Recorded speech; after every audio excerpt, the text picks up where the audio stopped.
चलिए अब पूज्य गुरुदेव से निवेदन करते हैं कि महाराज श्री आप अपने मुखारबिंद से अमृतमयी तेजोमयी वाणी का रसपान कराकर हम सभी लोगों के लिए कृतार्थ करें।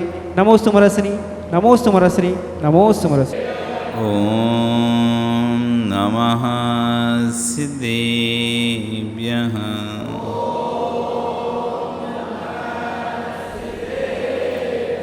ओम नमः सिद्धेभ्यः।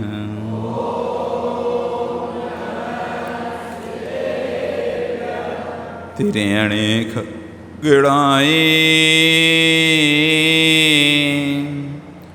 रुतारी मोह सिर सिर निभो आयरी राव पसियो परवादीण्यो भवे जी लोए।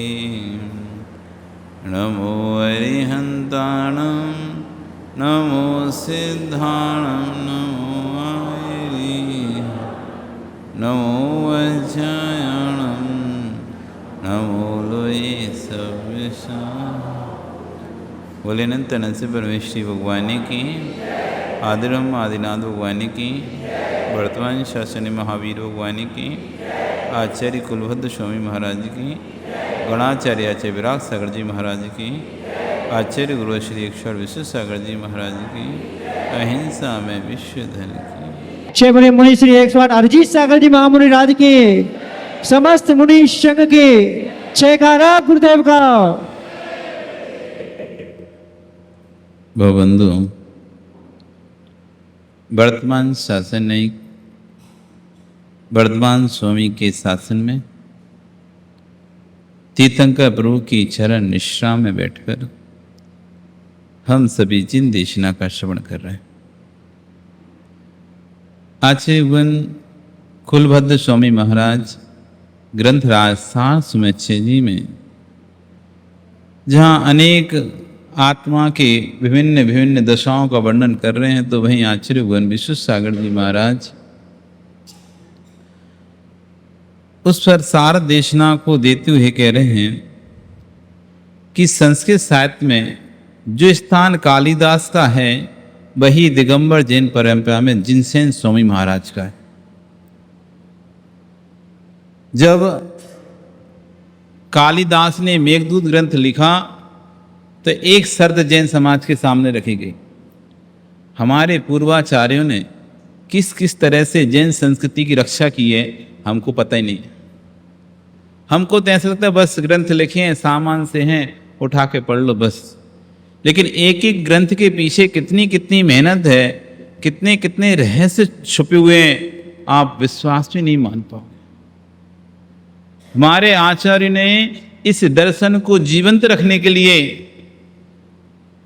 कितनी मेहनत की है, अपने भाइयों के प्राणों के बलिदान भी दिए हैं। आज यदि संबंध स्वामी नहीं हुए होते तो जैन नहीं होते।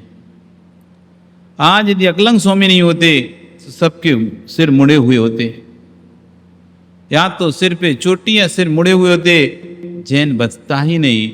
हमारे आचार्यों ने इतना पुरुषार्थ किया, इतना पुरुषार्थ किया है, यदि उनके पुरुषार्थों को आप सुन भी लोगे आपके रोंगटे खड़े हो जाएंगे,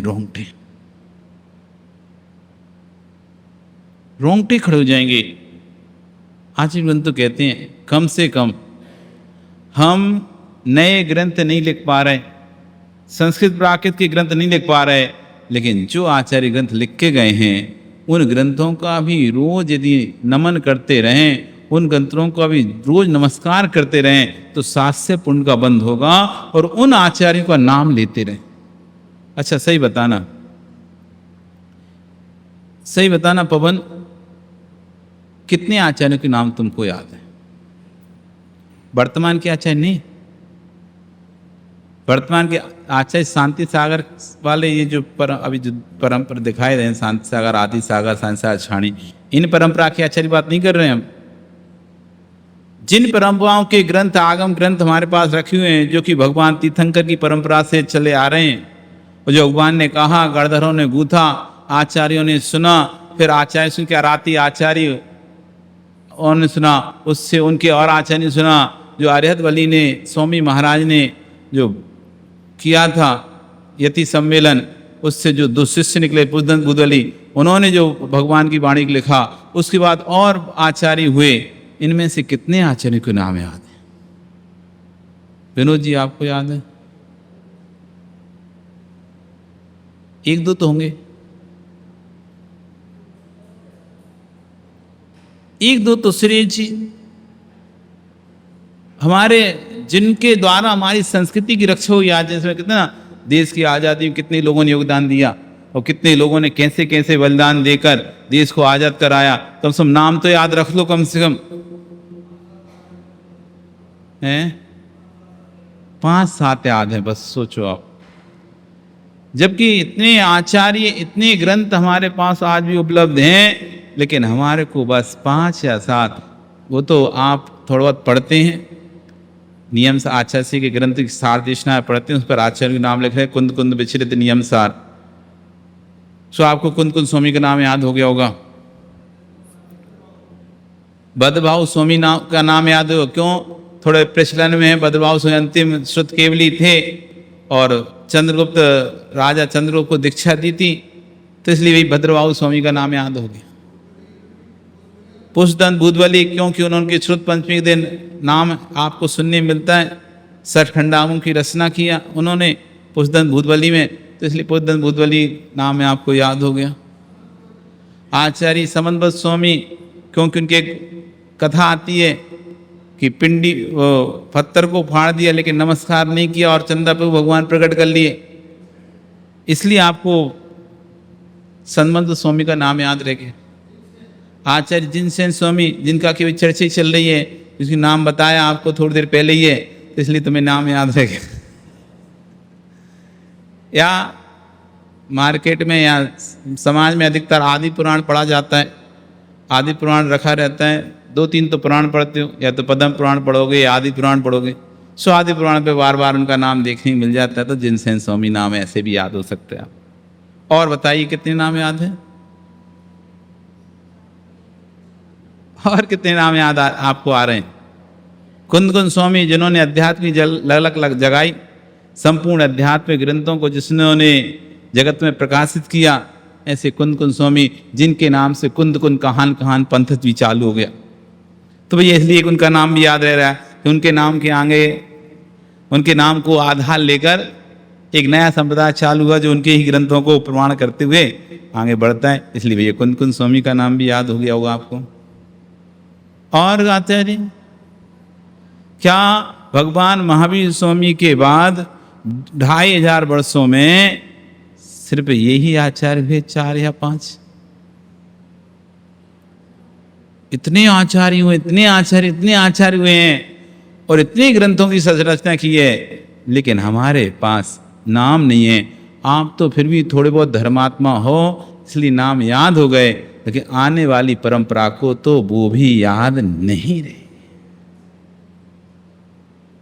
उन्हें वर्तमान की याद नहीं है, तो भूतों की क्या बात करें। आने वाली जो संतानें हैं, आने वाली जो परंपरा हैं, जो युवा वर्ग हैं, आप तो वृद्ध हो गए, आपने अपने माता से, पिता से, पंडितों से, क्योंकि जब भी दशलक्षण होता है, परीक्षण होता है, तो कम से कम आप लोग कोई बैठे नहीं ले, तो आप लोग तो बैठ ही जाते, भैया कोई नहीं बैठ रहा, इज्जत का सवाल है, तो अपन 4 जने बैठ जा रहा। परीक्षण में कितने लोग रहते?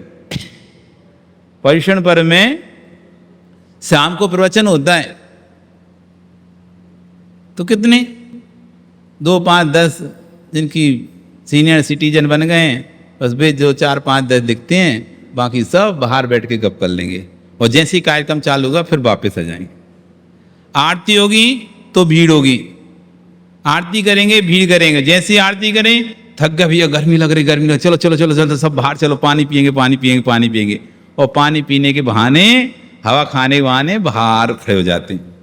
फिर जब प्रवचन खत्म हो जाते हैं, जब तक उनकी गर्मी और पानी शांत हो जाता है, सुबह अब कार्यक्रम है तो फिर से भर जाते हैं। तो बैठने वाली संख्या, तो वो थोड़े बहुत जो लोग बैठे हैं, तो उनको थोड़ा बहुत 1-2 आचार्य नाम याद हो गए, बाकी आने वाली पीढ़ियों को तो नाम भी याद नहीं। कम से कम समाज को एक उपक्रम करना चाहिए, अपने आचार्यों के नाम लिख के रखना चाहिए। अपने आचार्यों के नाम लिखना चाहिए। इस सन में ये आचार्य हुए थे, इस सन में ये आचार्य हुए थे, इस सन में ये आचार्य हुए। कम से कम भूला भटका कोई व्यक्ति यदि देखने खड़ा हो जाए, एक बार तो एक सरसरी नजर से नाम पढ़ लेगा। हम कितने अध्यक्ष हो चुके उनके नाम लिख देंगे, कितने मंत्री हो सके उनका एक लिस्ट बना के टांग देंगे बोर्ड पर, लेकिन कितने आचार्य हो गए अभी तक, उनकी एक लिस्ट भी हमारे यहां नहीं मिल पाएगी। पदों पर कौन आया कौन चला गया वो लिस्ट तो हमको मिल जाएगी, लेकिन कौन कौन से पूर्वाचार्यों ने कौन कौन से ग्रंथों की रचना की थी आदि आपसे पूछ लिया जाए। राजकुमार जी, नाम तो आप बड़े धीरे से ले लेते हो, इधर से उधर से सुन के। उमा स्वामी ने क्या लिखा था, क्या लिखा था उमा स्वामी ने? जिनसेन स्वामी ने क्या लिखा था? पुष्पदन स्वामी ने क्या लिखा था? अभी इतने नाम गिनाए ना आपने हमको। भूतवली स्वामी ने क्या लिखा था? क्या हुआ?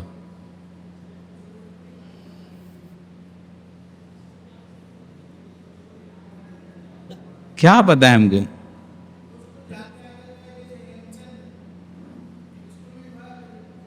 ये वही तो कह रहे हैं ना, दूसरे की तो जानकारी बहुत हमको है कि उन्होंने रामायण लिखी, उन्होंने महाभारत लिखी, उन्होंने ये लिखा, उन्होंने वो लिखा।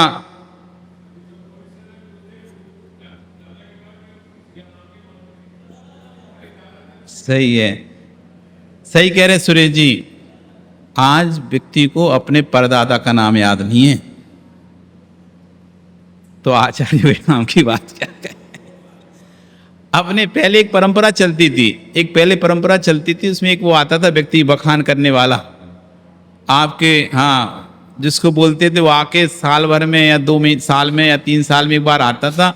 घर में कौन पैदा हुआ कौन मर गया सारी वो भाई खाता रखता था और आपको बता के जाता है आपका वंश यहाँ से चल रहा है, मेरे पास यहाँ से उसकी एंट्री है, ये आपका वंश है और इसमें दादा परदादा उसके परदादा उसके परदादा इनके क्या क्या नाम है। तो लोग जो नए लोग होते थे तो वो उसमें से देख के लिख लेते कि हमारे ये दादा थे, उनके दादा थे, उनके दादा थे। लेकिन अब वो परंपरा विलुप्त हो गई, परंपरा विलुप्त हो गई है और आज व्यक्ति को घर में अपने परदादा तक का नाम याद नहीं पता। तो आचार्यों कैसे पता चलेगा? क्या कर्तव्य बनता है हमारा? हमारा कर्तव्य बनता है हमारे आचार्यों का नाम कम से, जैसे हम तीर्थंकरों के नाम कम से चाहते हैं ना कि तीर्थंकरों के नाम तो हमारे समाज के एक एक व्यक्ति को तो रटे हों, लेकिन आज तो विडंबना ये हो गई है कि तीर्थंकर तक के नाम याद नहीं है जीवों को। अब यदि इसी सभा में हम खड़ा करना प्रारंभ कर दें, आधे लोग हकबका जाएंगे। इसी सभा में से इतने समय हो गया जैन दर्शन पढ़ते पढ़ते, जैन धर्म सुनते सुनते, भगवान की पूजा भक्ति करते करते, इसी में से यदि खड़ा कर दिया जाए 24 तीर्थंकर के नाम बता दो, आधे हकबका जाएंगे, आधे उल्टे सीधे बताएंगे, कुछ बिल्ली जीव निकलेंगे जिन्हें 24 तीर्थंकर के नाम याद होंगे। रोज पूजा करेंगे, रोज स्तुति, रोज वंदना करेंगे, तब भी नहीं होंगे। और आश्चर्य तो तब होता है जब 60 साल उम्र हो जाती है, 70 साल की उम्र है, 80 साल की उम्र हो गई, उनसे बोलते हैं शुद्धि बोलो, तो दूसरे से क्या बोलना बताता हूं।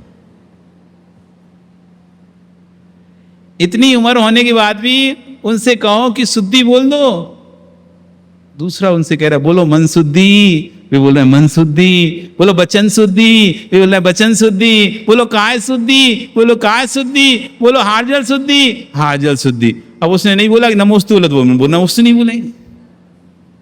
फिर वो आगे नमोस्तु तो और बोलो, अच्छा ठीक है नमोस्तु। एक बार तो एक व्यक्ति ने कहा बोलो शुद्धि, शुद्धि बोलो, तो उसका शुद्धि महाराज जी शुद्धि। अरे शुद्धि बोलो, बोल तो दी शुद्धि, और कितनी बोले, 3 बार बोल दी शुद्धि महाराज जी शुद्धि महाराज। हमको इतनी हंसी आई। इस उम्र में आने के बाद भी जीव को ये पता ही नहीं है कि दिगंबर मुनि की चर्या क्या होती है। जिस संप्रदाय में रह रहे हैं, जिस संप्रदाय में नमकार मंत्र पढ़कर नमो लोए सब सावणम बोल रहे हैं, उन साधु की चर्या का भी बोध जीव को नहीं है। इससे ज्यादा बड़ी विडंबना और क्या होगी। कोई यदि पूछ ले उससे धोखे से भी साधु के लिए क्या बोला जाता है, तो वो अपना सिर खुजाने लगेगा, हमें नहीं पता।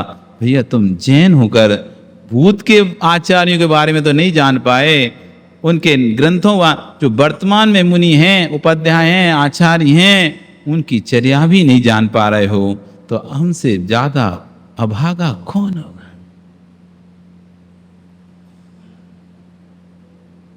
ये माताएं बहुत अच्छी पूजा करती, पता है, मंदिर में करती। और जैसी ने गुरु के सामने पूजा करने बिठा दो, हक भगा जाते, तोते उड़ जाते, क्या बोलूं क्या बोले, और एक मुंह से आवाज नहीं निकलती, ओम ह्रीम नमाज, ओम अर्घ जो बोलना जाता है ना, वो आवाज नहीं निकलती, क्या बोलेंगे हम। तो 20 साल से, 25 साल से, 30 साल से मंदिर में क्या कर रहे हो तुम लोग, क्या बोले हमें नहीं आता, तुम बोलो, उससे कहे तुम बोलो, उससे कहेंगे तुम बोलो। हम तो बस बता दो चढ़ाना क्या है, बस बाकी बोलने की मत बोलो। सो एक को ड्यूटी दे देंगे, बाकी सब ऐसे मौन। अपने क्या आता है, कुछ नहीं आता। मैं तो क्या हुआ, 30 साल से तो महाराज जी मौन से पूजा करते हैं, तो वहां तो जो मर्जी है बोल लो, कोई फर्क नहीं पड़ता। लेकिन यहाँ तो आपके सामने बोलना है, गलत बोल गया तो स्वयं पे कॉन्फिडेंस ही नहीं है कि 30 साल से पूजा करने के बाद भी आज इतना कॉन्फिडेंस नहीं आ पा रहा है व्यक्ति को कि जोर से भी बोल लूंगा, लेकिन मैं तो शुद्ध बोलता हूं ना, कोई दिक्कत नहीं है, महाराज भी क्यों ना सुनेंगे तो भी कोई दिक्कत नहीं है। तो चुप मौन, गलती हो जाएगा। कई जगह जाते हैं, पूजा करना, हम पूछते हैं क्यों इतने दिन, नहीं महाराज जी पूजा तो हम रोज करते हैं, पर आपके सामने तो हम नहीं कर पाए। क्यों? कि वहां तो मौन से करते हैं, ऐसे चुपचाप कभी भी चढ़ाते रहे, कोई फर्क, उनको देख रहा है क्या बोल रहा है क्या नहीं बोल रहा, चलता है। आज विडंबना हो चुकी है। आज भी कह रहे हैं कि दिगंबर जैन परिवार में ऐसे अनेक आराती आचार्यों जिसने दिगंबर जैन संप्रदाय के लिए इतना कार्य किया है। यदि इनके योगदान को भी आप पढ़ना शुरू कर दें तो आप 7 से पुण्य का बंद कर सकते हैं। आचार्य जिनसेन स्वामी महाराज एक ऐसे लोग आचार्य निकले जो उनके सामने प्रश्न आ गया कि तुम्हारे पास तो काव्य की कोई रचना नहीं है, तुम्हारे जैन शासन में, जैन धर्म में काव्य तो है ही नहीं है, सिर्फ पद्य में, ग्रंथों में लिखे गए ऐसा है, लेकिन काव्य रचना, श्लोक मिल सकते हैं लेकिन काव्य कहाँ मिलेंगे। कविताएं के रूप में, काव्य के रूप में तो कोई आपके ग्रंथ की है ही नहीं है। उन्होंने चुनौती दे दी गई, अगर है तो एक दिन में दो, कल पेश करो। राजा के सामने उनको चुनौती दी गई, यदि आपके पास कोई रचना है तो अगले दिन राज्यसभा में प्रस्तुत की जाए। वास्तव में कोई रचना हमारे पास थी नहीं उस समय, किसी आचार्य ने लिखी नहीं थी। जिनसेन स्वामी ने रातों रात कालिदास के मेघदूत को ऐसा मरोड़ा, ऐसा घुमाया, एक स्वतंत्र ग्रंथ की रचना कर दी जिसमें कालिदास का पूरा ग्रंथ समाहित हो गया। पारस अभ्युदय, पारस अभ्युदय नाम का ग्रंथ रच दिया। कालिदास ने क्या किया था? कालिदास ने तो भोग वाली रचना की थी कि प्रिया को, एक व्यक्ति जो कि अपनी प्रिया से, प्रियतमा से दूर है, उस प्रियतमा के विषय में तड़प रहा है और बादलों को दूत बनाकर अपनी प्रियतमा के पास भेज रहा है कि उसको जाके बोलना, ऐसा हूं मैं, ऐसा हूं, यहां पर ठीक हूं, तुम चिंता नहीं, ऐसा करके। तो वहीं आचार्य जिनसेन स्वामी ने एक दिन की चुनौती स्वीकार करते हुए पारस अभ्युदय नाम का ग्रंथ लिख दिया, जहां पर कमठ का अवसर पार्श्वनाथ पर चल रहा है, जहां पर कमठ का अवसर पार्श्वनाथ पर चल रहा है और बादलों के माध्यम से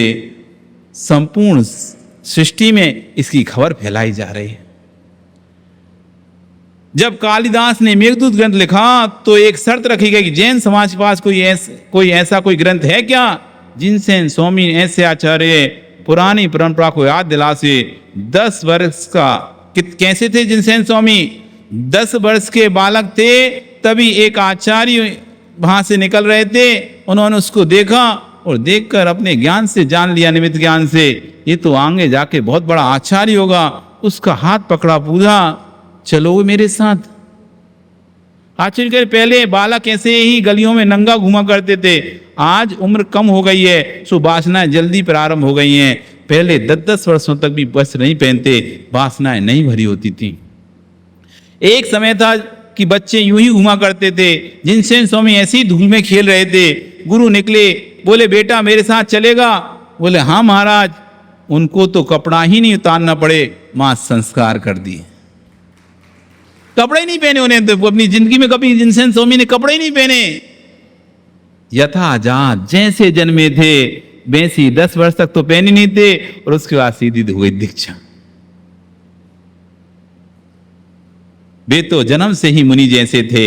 जिनसेन स्वामी पास जब कालिदास के यहां से समाचार आया कि तुम्हारे पास कोई साहित्य है या नहीं है, तो जिनसेन स्वामी ने 7 दिन के अंदर में पारस अभ्युदय ग्रंथ लिखा। मेघदूत प्रसिद्ध साहित्य है, उसमें मात्र इतना वर्णन था कि आकाश में बादलों को दूध बनाकर पत्नी के पास भेजा गया था, और इतना बड़ा साहित्य लिख दिया था। ऐसी पारस अभ्युदय ग्रंथ में जिनसेन स्वामी ने भगवान पार्श्वनाथ आई क्षेत्र में खड़े हुए हैं, उनके ऊपर कमट का उपसर्ग आ रहा है, कमट ने मेघों को दूध बनाकर भेजा हुआ है। इस बात पर जिनसेन स्वामी ने महाकाव्य लिख दिया।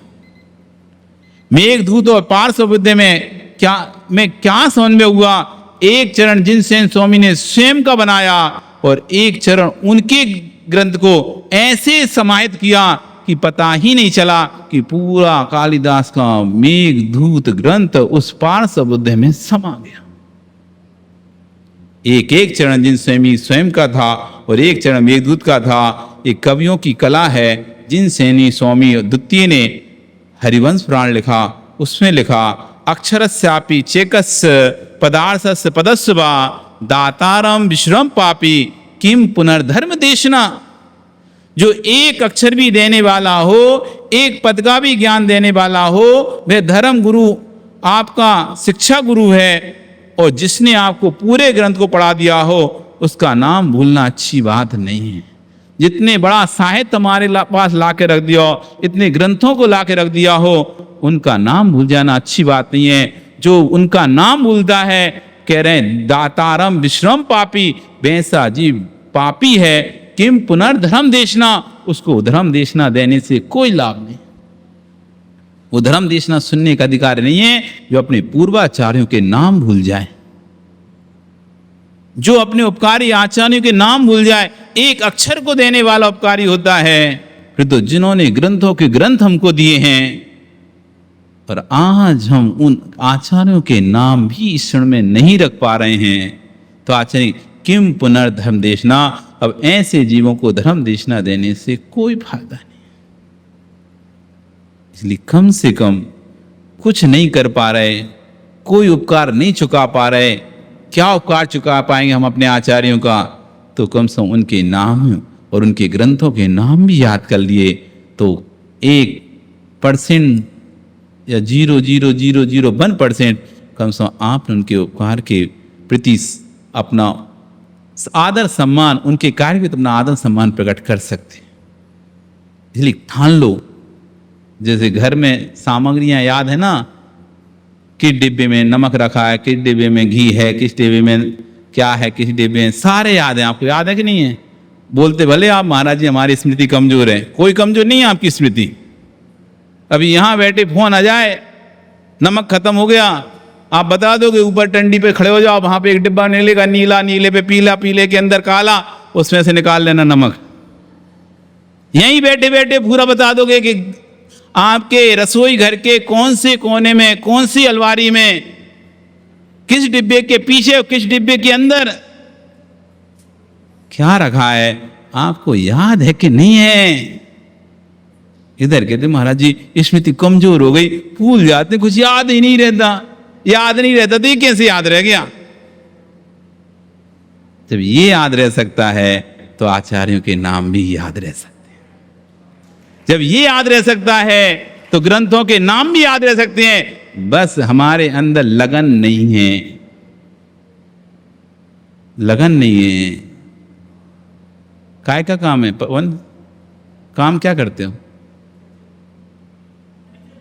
फर्नीचर का है ना, फर्नीचर का काम है ना। याद है कि नहीं कौन कौन सा फर्नीचर भी स्टॉक में है? याद है कि नहीं? कोई मना भी करेगा तो तुम अभी फोन करके बता दोगे नहीं वहां कोने में रखा फर्नीचर स्टॉक में, देखो बना हुआ ड्रॉज में रखा है, 1 साल से रखा अभी तक नहीं बिका, वो वहां रखा मिलेगा तुम्हें। हर चीज याद रखते हो। ऐसा कोई व्यापार ही नहीं है। एक विषय दिन भर काम करने वाला सेवक भूल जाए, नौकर भूल जाए, लेकिन मालिक को याद रहता है। इतना व्यापार, मैंने ये सामान खरीदा था, इतना स्टॉक था, अभी इतना ही खत्म हुआ है, कहीं ना कहीं तो पड़ा होगा, देखो ध्यान से। सौभाग्य जी ऐसे नहीं होता क्या? याद नहीं रख पाते क्या? नौकर भले कितना भी कहे सेठ जी खत्म हो गया, तो हो ही नहीं सकता।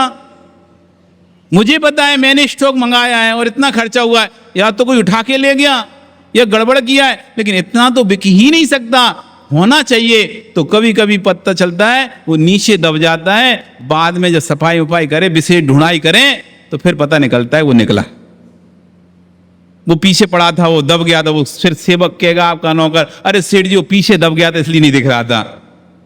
पर सेठ जी को तो याद था, उनकी मेमोरी इतनी शार्प थी। व्यापार कर रहे हैं, भले काउंटर पर बैठे हैं, सेवक भले नौकर भले पूरे दुकान में घूमता है, हर चीज को देखता है, लेकिन वो व्यापारी है, उसे पता है मैं इतना माल मंगाया है, ये माल होना चाहिए।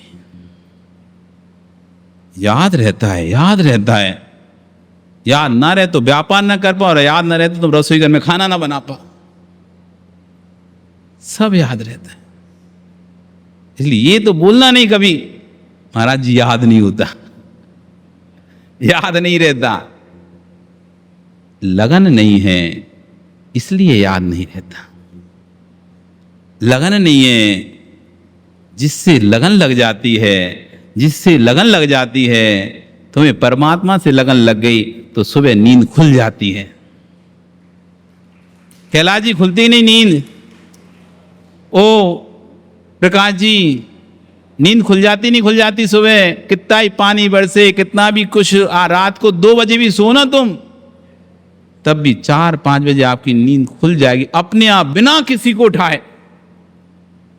सूरज जी नहीं खुलती नींद क्या? लोग तो अलार्म लगा के सोते हैं तब नींद खुलती है, आपकी तो बिना अलार्म के बिल्कुल राइट टाइम नींद खुल जाती है। अभिषेक ना छूट जाए। लगन है, लगन है तो चिंता से सोते हो, तो सुबह उठने की लगन से सोते हो, नींद खुल जाती है। क्यों यशपाल, पहले तो उठते नहीं थे तुम, पहले तो आते नहीं थे इतनी सुबह, लेकिन अब इतनी सुबह क्यों आ रहे हो? नहीं, प्रवचन मिस नहीं करना है, प्रवचन सुनना है, किसी भी केंद्र सुनना है, प्रवचन सुनना है। ऐसी लगन लग गई तुमको, ऐसी लगन लग गई, सुनना ही है। अब नींद तो क्या, कुछ भी हो जाए, तुम फटाक से उठकर ही तैयार होकर आ जाते हो। ऐसा नहीं है? ऐसा नहीं है क्या?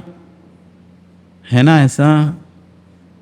लगन, जिस दिन हमें लगन हो जाएगी कि नहीं, मुझे अपने आचार्यों के बारे में जानना है, मुझे अपने आचार्यों के ग्रंथों के बारे में जानना है, उस दिन आप सब आचार्यों के बारे में जानना प्रारंभ करोगे और उनके ग्रंथों के बारे में जानना प्रारंभ कर दो। अभी लगन नहीं लग रही। गाना तो गाते हो, लगन तुमसे लगा बैठे, जो होगा देखा जाएगा, पर लगन लगती ही नहीं है। लगन लगा लो ऐसी कि मुझे तो बस इस चतुर्मास में एक दिन में एक ग्रंथ का नाम याद करूं, चाहे एक दिन में एक आचार्य का नाम याद करूं, पर एक दिन में एक ग्रंथ, एक आचार्य का नाम जरूर याद करूंगी। कम से कम यही लगन लग गई तो 120 दिन में 120 ग्रंथ और 120 आचार्य के नाम याद हो जाएंगे। एक नाम याद करने में कितनी देर लगेगी? एक नाम और एक ग्रंथ का नाम याद करने में दिन भर उसी को खाते पीते उठते चलते सोते स्मरण में रखो, खाना बनाते बनाते स्मरण में रखो, व्यापार करते करते स्मरण में रखो।